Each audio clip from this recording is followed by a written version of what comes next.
November 19th, 2013, 7:12 p.m. We've already made it to, which is right close to, it's harder than I expected it to be, but that's Iraq for you. I've been scheduled to go on patrol in an hour. Great. My first patrol in a foreign land, and it's going to be dark out. Am I nervous? Yeah. But I'm sure as hell not going to let the other guys know that. I'll write more when I get back. November 19th, 2013, 9:20 p.m. I'm back, and just about everything seemed normal. Everyone else was asleep, but I kept my promise to write, even though it may be only a short few paragraphs. While on patrol, I found a mostly buried old gas mask. I didn't know how it got there, so I took it and carried it around for the full hour, asking everyone I saw if it was theirs.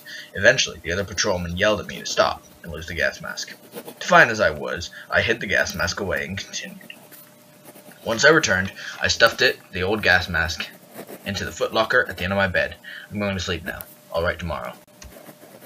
November 20th, 2013, 6:11 a.m.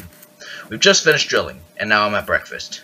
That's the real reason I'm writing so early. Last night, I dreamed about the man wearing the gas mask I found. He was running. I didn't know what he was running from. I could just tell he was running, as if to escape it before it caught him. He ran to the fence and climbed over it quickly. This is when I caught a glimpse of the people chasing him. It looked like the general when he was younger. I know this from the pictures on his desk in his room. In fact, now that I think about it, the size of the running man matched the size of one of the men in the pictures. As the man kept running, the other men jumped the fence, and had their M16s trained on his back. "Arth, this is your last chance to stop, or we will shoot you!" the general yelled, aiming his rifle. The man continued running, as if he didn't care about getting shot. "Fire!" the general yelled to the three men surrounding him. They all opened fire, and after 2-3 seconds, the man fell, face down in the sand, blood splattering the sand around him. One of the three men, I did not know, ran out, collected the gas mask, then returned through the gate into the base. That's when I woke up. Somebody just called me to the general's office. I'll write later. November 20th, 2013, 7:15 p.m. The general was questioning me about the gas mask. I just told him I had thrown it to the ground when the other patrolman told me to cut it out and lose the mask. The general had me show him where I threw the mask, so I showed him and told him someone must have taken it. Sure, I lied, but I had to find out more about the mask. As he was about to dismiss me, I asked about the picture. It was a younger version of the general, and a man who looked like the one from my dreams. "Is that the gas mask?" I asked, pointing to the one in the photo. "Yes, it was my father's," the general replied. He sounded nervous. "And who is this?" I had pointed to the picture. "A friend of mine who was killed during the war by friendly fire. Tragic story." I was dismissed, then hurried back to the mess hall. I think that was the man from my dreams. I don't know for sure, but I wasn't ready to give them the gas mask. November 21st, 2013, 7:39 a.m. Last night, in a fit of paranoia, I cut a hole in the bottom of my bed and stuffed the gas mask into it. Only time will tell whether or not hiding the gas mask paid off. It was weird. I woke up in the field hospital with eggs, bacon, and toast. There was no one around, not even a nurse. So I ate my breakfast and quickly hurried back to my bunk so I could write more. I didn't dream last night, but I have begun to lose trust in the general. I bet he was the one who had me taken to the medical center. I didn't like the fact that no one was around when I woke up either.